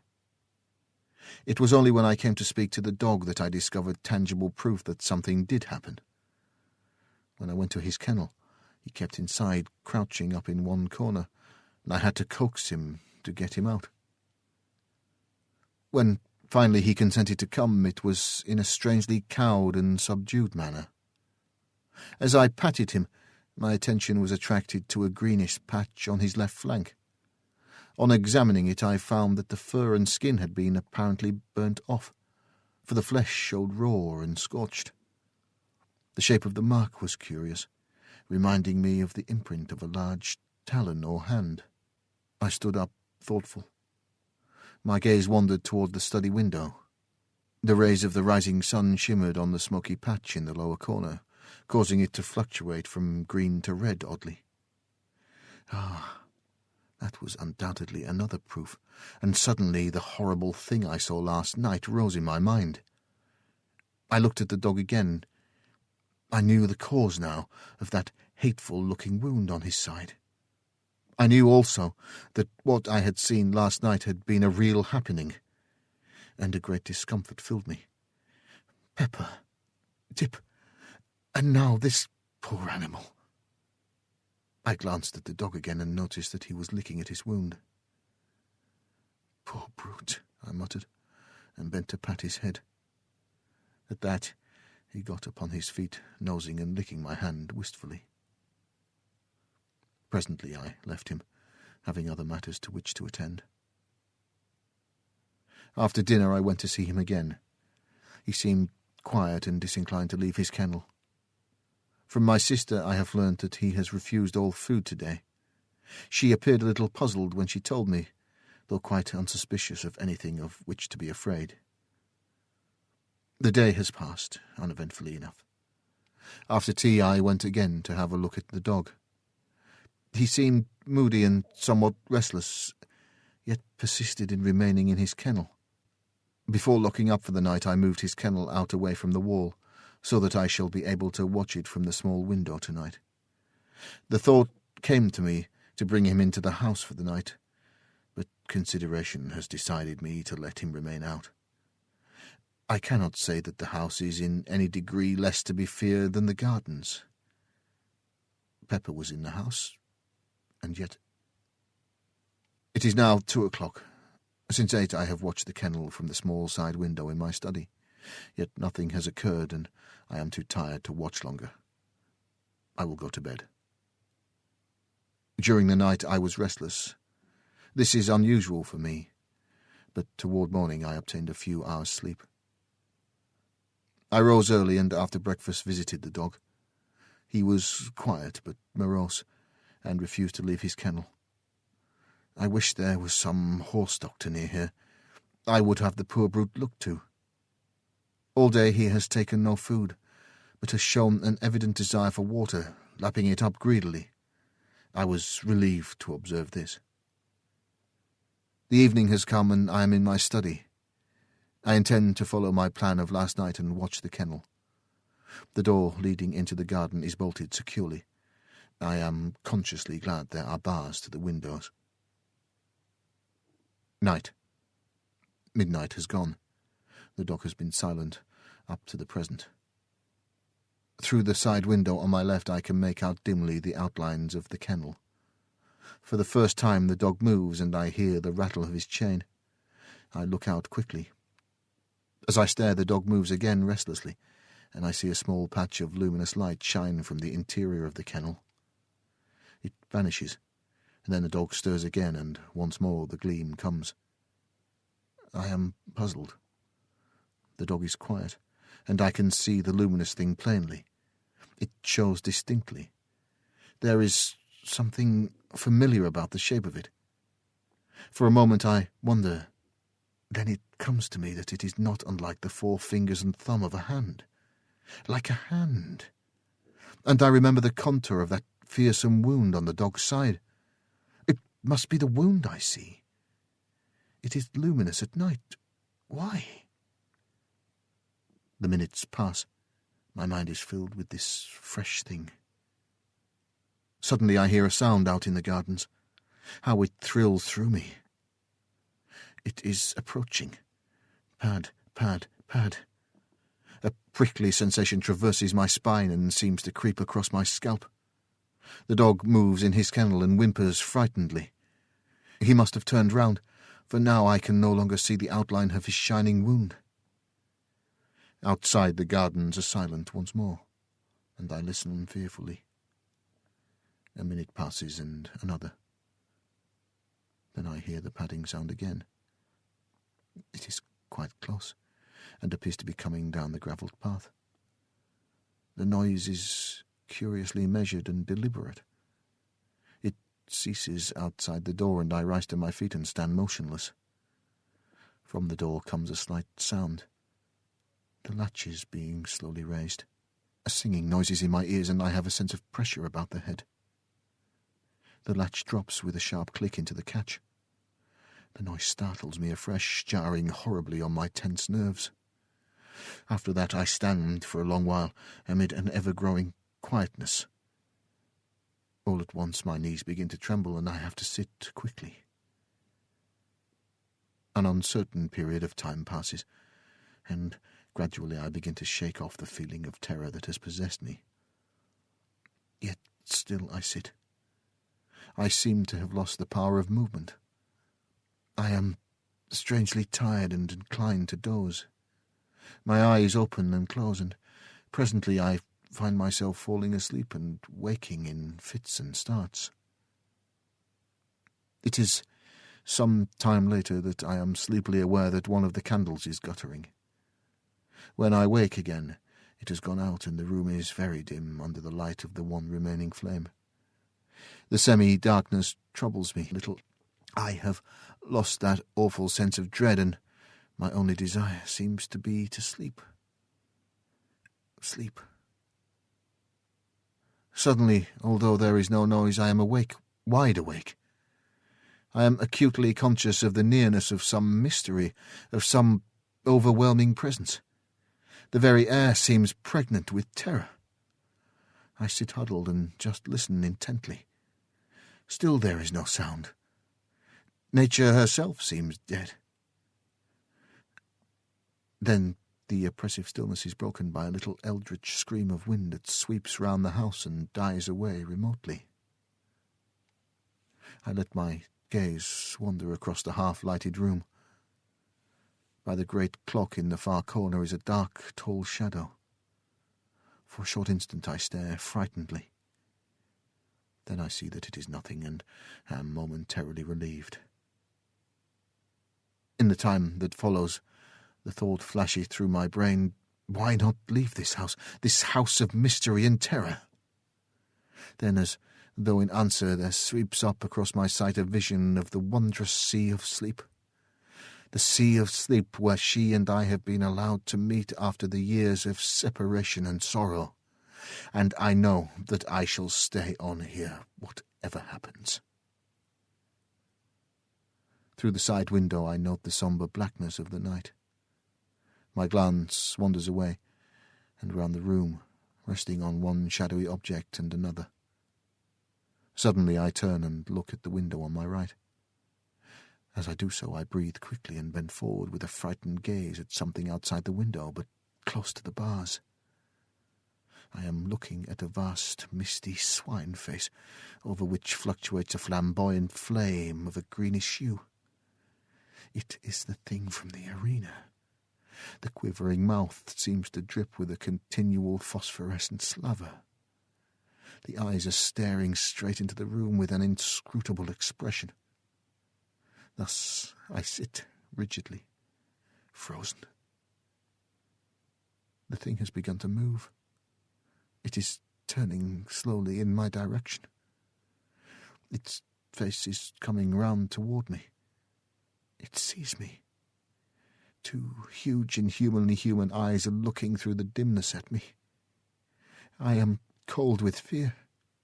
Yet even now I am keenly conscious and note in an irrelevant way that the distant stars are blotted out by the mass of that giant face. A fresh horror has come to me. I am rising from my chair without the least intention. I am on my feet, and something is impelling me toward the door that leads out into the gardens. I wish to stop, but cannot.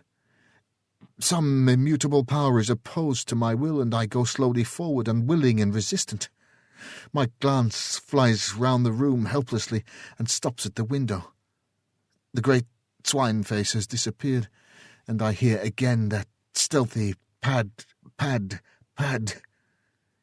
It stops outside the door to which I am being compelled. There succeeds a short, intense silence. Then there comes a sound. It is the rattle of the latch being slowly lifted. At that, I am filled with desperation. I will not go forward another step. I make a vast effort to return, but it is as though I press back upon an invisible wall. I groan out loud in the agony of my fear, and the sound of my voice is frightening. Again comes that rattle, and I shiver clammily. I try, fight and struggle to hold back, but it is no use. I am at the door, and in a mechanical way I watch my hand go forward to undo the topmost bolt. It does so entirely without my volition. Even as I reach up toward the bolt, the door is violently shaken, and I get a sickly whiff of mouldy air, which seems to drive in through the interstices of the doorway. I draw back the bolt slowly, fighting dumbly the while. It comes out of its socket with a click, and I begin to shake aguishly. There are two more, one at the bottom of the door, the other a massive affair. It's placed about the middle. For perhaps a minute I stand with my arms hanging slackly by my sides. The influence to meddle with the fastenings of the door seems to have gone. All at once there comes the sudden rattle of iron at my feet.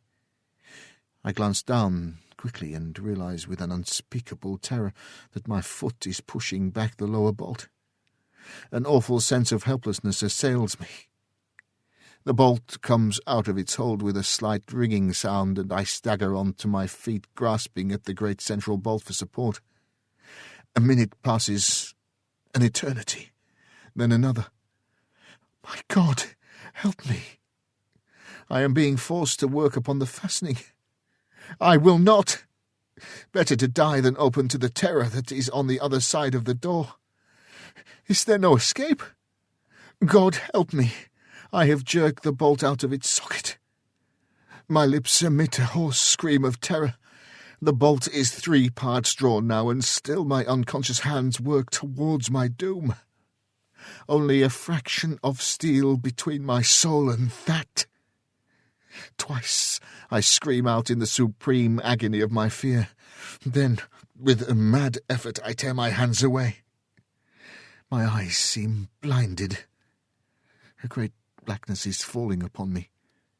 Nature has come to my rescue. I feel my knees giving. There is a loud, quick thudding upon the door, and I am falling.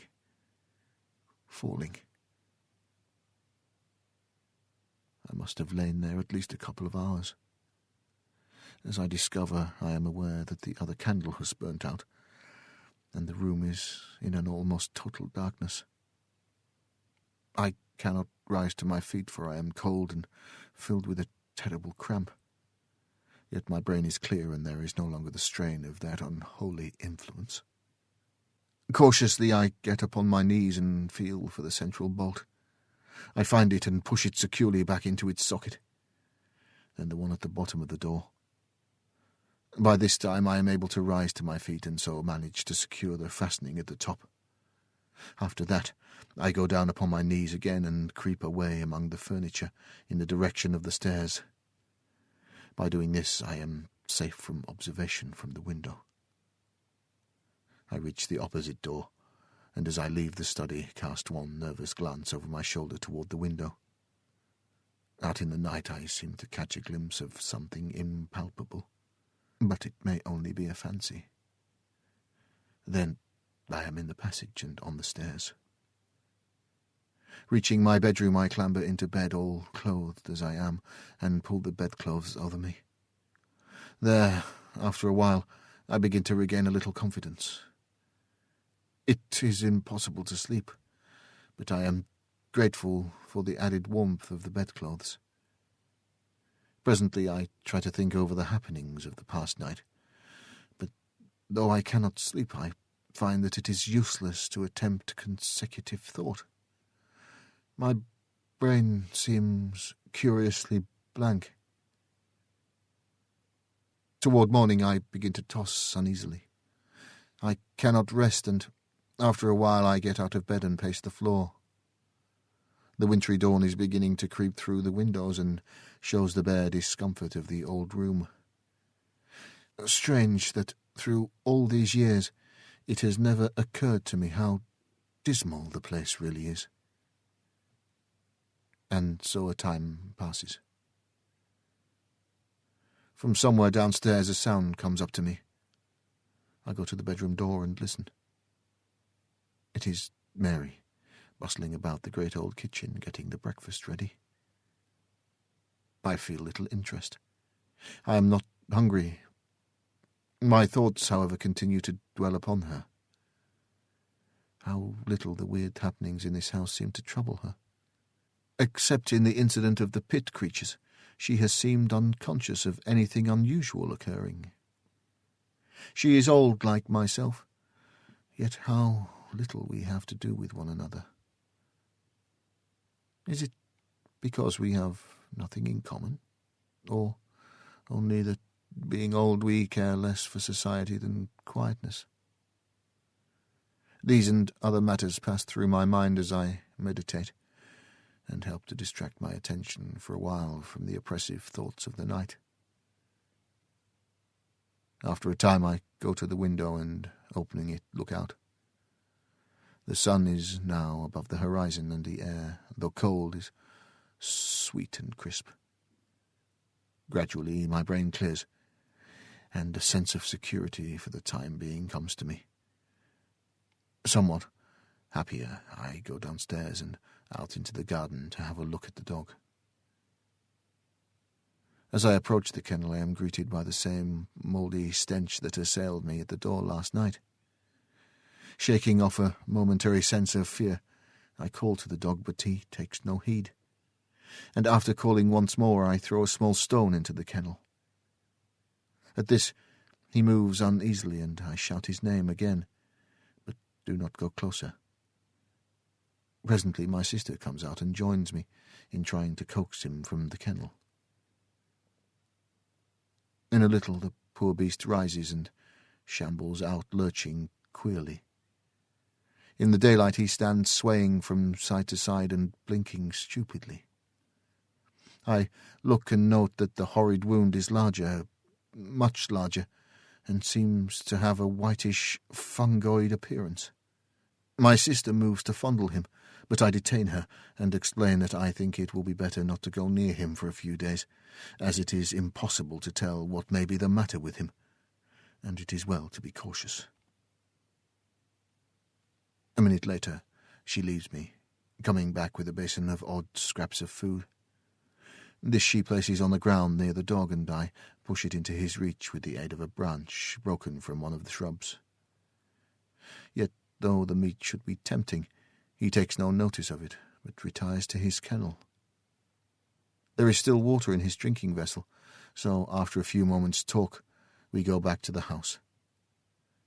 I can see that my sister is much puzzled as to what is the matter with the animal, yet it would be madness even to hint the truth to her. The day slips away uneventfully, and night comes on. I have determined to repeat my experiment of last night. I cannot say that it is wisdom, yet my mind is made up. Still, however, I have taken precautions, for I have driven stout nails in at the back of each of the 3 bolts that secure the door opening from the study into the gardens. This will, at least, prevent a recurrence of the danger I ran last night. From 10 to about 2:30, I watch, but nothing occurs, and finally I stumble off to bed, where I am soon asleep. Chapter 26. The Luminous Speck. I awake suddenly. It is still dark. I turn over once or twice in my endeavours to sleep again, but I cannot sleep. My head is aching slightly, and by turns I am hot and cold. In a little I give up the attempt and stretch out my hand for the matches. I will light my candle and read a while. Perhaps I shall be able to sleep after a time. For a few moments I grope. Then my hand touches the box, but as I open it I am startled to see a phosphorescent speck of fire shining amid the darkness. I put out my other hand and touch it. It is on my wrist. With a feeling of vague alarm I strike a light hurriedly and look. but can see nothing save a tiny scratch. "Fancy," I mutter, with a half sigh of relief. Then the match burns my finger, and I drop it quickly. As I fumble for another, the thing shines out again. I know now that it is no fancy. This time I light the candle and examine the place more closely. There is a slight greenish discoloration round the scratch. I am puzzled and worried. And then a thought comes to me. I remember the morning after the thing appeared. I remember that the dog licked my hand. It was this one, with the scratch on it, though I have not been even conscious of the abasement until now. A horrible fear has come to me. It creeps into my brain. The dog's wound shines at night. With a dazed feeling, I sit down on the side of the bed and try to think, but cannot. My brain seems numbed with the sheer horror of this new fear. Time moves on unheeded. Once I rouse up and try to persuade myself that I am mistaken, but it is no use. In my heart I have no doubt. Hour after hour I sit in the darkness and silence and shiver hopelessly. The day has come and gone, and it is night again. This morning early I shot the dog and buried it away among the bushes.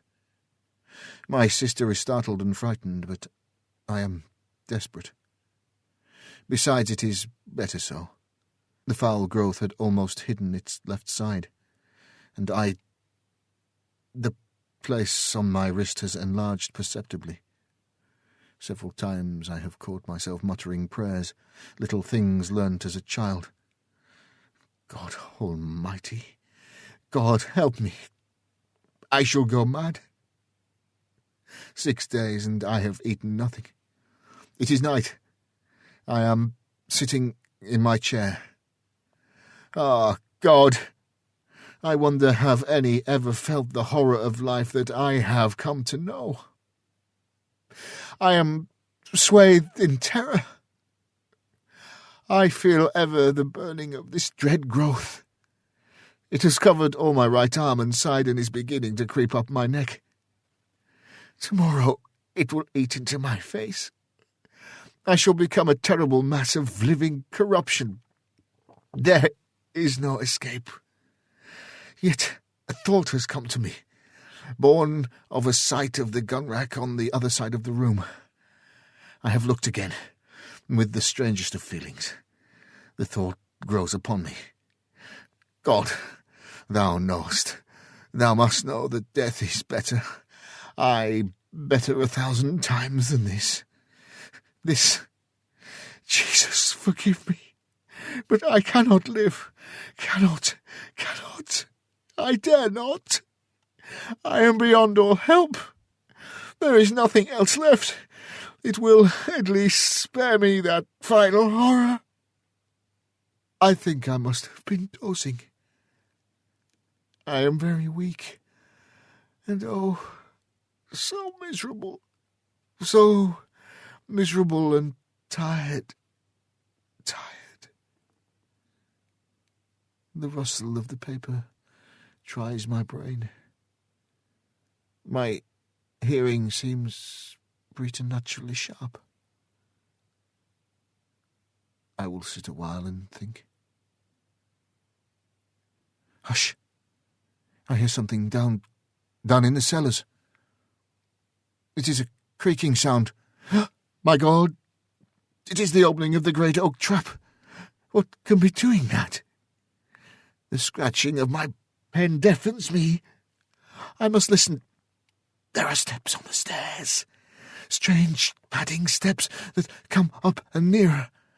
Jesus, be merciful to me, an old man. There is something fumbling at the door handle. Oh, God, help me now. Jesus, the door is opening. Slowly. Something. That is all. Chapter 27. Conclusion. I put down the manuscript and glanced across at Tonninson. He was sitting, staring out into the dark. I waited a minute, and then I spoke. "Well?" I said. He turned slowly and looked at me. His thoughts seemed to have gone out of him into a great distance. "Was he mad?" I asked, and indicated the manuscript with a half nod. Tonison stared at me, unseeingly. A moment, then his wits came back to him, and suddenly he comprehended my question. "No," he said. I opened my lips to offer a contradictory opinion, for my sense of the saneness of things would not allow me to take the story literally. Then I shut them again, without saying anything. Somehow the certainty in Tonison's voice affected my doubts. I felt, all at once, less assured, though I was by no means convinced as yet.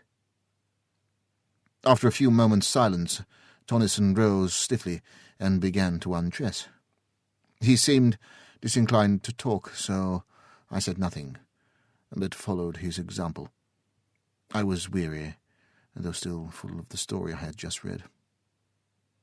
Somehow, as I rolled into my blankets, there crept into my mind a memory of the old gardens as we had seen them.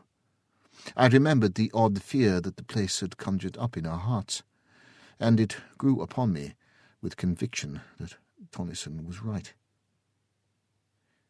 It was very late when we rose, near midday, for the greater part of the night had been spent in reading the manuscript. Tonison was grumpy, and I felt out of sorts. It was a somewhat dismal day, and there was a touch of chilliness in the air. There was no mention of going out fishing on either of our parts. We got dinner, and after that just sat and smoked in silence. Presently, Tonison asked for the manuscript. I handed it to him. He spent most of the afternoon in reading it through by himself. It was a while he was thus employed that a thought came to me. "What do you say to having another look at—" I nodded my head downstream. Tonison looked up. "Nothing," he said abruptly, and somehow I was less annoyed than relieved at his answer. After that I left him alone. A little before tea-time he looked up at me curiously. "Sorry, old chap, if I was a bit short with you just now." Just now, indeed. He had not spoken for the last 3 hours. "But I would not go there again," and he indicated with his head, "for anything that you could offer me. Ah." And he put down that history of a man's terror and hope and despair. The next morning we rose early and went for our accustomed swim. We had partly shaken off the depression of the previous day, and so took our rods when we had finished breakfast and spent the day at our favourite spot. After that day we enjoyed our holiday to the utmost, although both of us looked forward to the time when our driver should come, for we were tremendously anxious to inquire of him, and through him among the people of the tiny hamlet, whether any of them could give us information about that strange garden lying away by itself in the heart of an almost unknown tract of country. At last the day came on which we expected the driver to come across for us. He arrived early while we were still abed, and the first thing we knew he was at the opening of the tent inquiring whether we had had good sport. We replied in the affirmative, and then, both together, almost in the same breath, we asked the question that was uppermost in our minds. Did he know anything about an old garden, a great pit, and a lake situated some miles away down the river? Also, had he ever heard of a great house thereabouts? No, he did not, and had not. Yet stay, he had heard a rumour once upon a time of a great old house standing alone out in the wilderness. But if he remembered rightly, it was a place given over to the fairies, or, if that had not been so, he was certain that there had been something queer about it, and, anyway, he had heard nothing of it for a very long while, not since he was quite a gossoon. No, he could not remember anything particular about it. Indeed, he did not know he remembered anything at all, until we questioned him. "Look here," said Tonison, finding that this was about all that he could tell us. "Just take a walk round the village while we dress and find out something, if you can." With a nondescript salute, the man departed on his errand, while we made haste to get into our clothes, after which we began to prepare breakfast. We were just sitting down to it when he returned. "It's all in bed, the lazy devils is, sir," he said, with a repetition of the salute and appreciative eye to the good things spread out on our provision chest, which we utilized as a table. "Oh, well, sit down," replied my friend, "and have something to eat with us," which the man did without delay. After breakfast, Tonison sent him off again on the same errand while we sat and smoked. He was away some 3/4 of an hour, and when he returned it was evident that he had found out something. It appeared that he had got into conversation with an ancient man of the village, who probably knew more, though it was little enough, of the strange house than any other person living. The substance of this knowledge was that in the ancient man's youth, and goodness knows how long back that was, there had stood a great house in the centre of the gardens, where now was left only that fragment of ruin. This house had been empty for a great while, years before the ancient man's birth. It was a place shunned by the people of the village, as it had been shunned by their fathers before them. There were many things said about it, and all were of evil. No one even went near it, either by day or night. In the village it was a synonym of all that is unholy and dreadful. And then, one day, a stranger, had ridden through the village and turned off down the river in the direction of the house, as it was always termed by the villagers. Some hours afterward he had ridden back, taking the track by which he had come towards Adrahan. Then, for 3 months or so, nothing was heard. At the end of that time he reappeared, but now he was accompanied by an elderly woman and a large number of donkeys laden with various articles. They had passed through the village without stopping, and gone straight down the bank of the river in the direction of the house.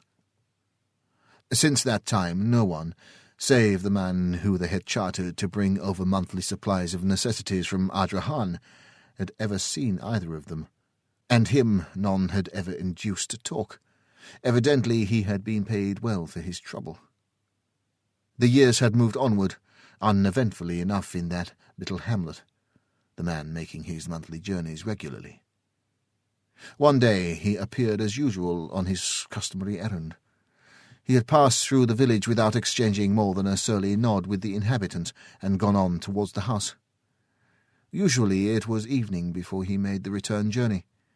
On this occasion, however, he had reappeared in the village a few hours later, in an extraordinary state of excitement, and with the astounding information that the house had disappeared bodily, and that a stupendous pit now yawned in the place where it had stood. This news, it appears, so excited the curiosity of the villagers that they overcame their fears and marched en masse to the place. There they found everything just as described by the carrier. This was all that we could learn. Of the author of the manuscript, who he was and whence he came, we shall never know. His identity is, as he seems to have desired, buried forever. That same day we left the lonely village of Creighton. We have never been there since. Sometimes in my dreams I see that enormous pit, surrounded, as it is, on all sides by wild trees and bushes, and the noise of the water rises upward and blends in my sleep with other and lower noises, while over all hangs the eternal shroud of spray. Grief. Fierce hunger reigns within my breast, and I had not dreamt that this whole world, crushed in the hand of God, could yield such bitter essence of unrest, such pain as sorrow now hath hurled out of its dreadful heart unsealed. Each sobbing breath is but a cry. My heart strokes knells of agony, and my whole brain has but one thought, that never more through life shall I, save in the ache of memory, touch hands with thee, who now art naught. Through the whole void of night I search, so dumbly crying out to thee, but thou art not, and night's vast throne becomes an all-stupendous church, with star bells knelling unto me, who in all space am most alone. An-hungered to the shore I creep, perchance some comfort waits on me from the old sea's eternal heart. But lo, from all the solemn, deep, far voices out of mystery seem questioning why we are apart. Where'er I go I am alone, who once through thee had all the world. My breast is one whole raging pain, for that which was and now is flown into the blank where life is hurled, where all is not, nor is again.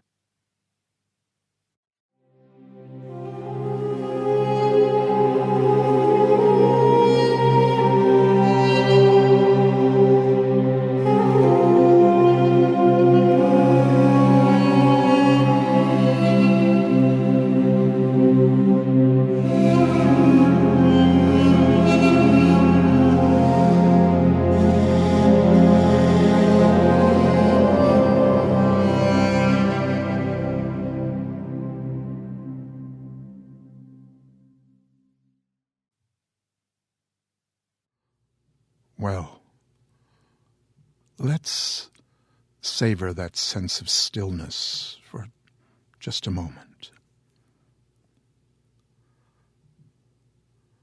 There. Silence isn't a usual hue in the podcaster's palette, but sometimes it is appropriate. You have just heard one of the great tales of dark literature, and respect needs to be paid to it, to William Hope Hodgson, and to those who followed after, Lovecraft et al. Yes. And egad, thank you again, Nicholas Camm, for voicing all 50,663 words of the book, to say nothing of the poetry, for us over 4 evenings. Brilliant work, sir. Shiny, to use a term. Extraordinary, to be blunt. Ah, yes. And one thing remains. You may have wondered at the musical intros and outros to The House in the Borderland. I'm sure many of you recognized it, but I want to make all things clear and give credit where it is due. The clips are snipped from Cobal's Last Gleaming, a cut from Bear McCreary's score for Battlestar Galactica. All right now, children of the night, I would have you be up and doing, bright and chipper. Gather yourselves and trudge on home. To my knowledge, day and night are as they always have been. Taken together, 23 hours, 56 minutes, 4 1/10 seconds make up a day, approximately. It was about that yesterday. It will be that tomorrow, more or less. So be secure. You have plenty of time to get home, feed and hug the cat, curl up in bed, think on vast eternal spaces and on near-to-home swine things, and let yourself in for some pleasant dreams.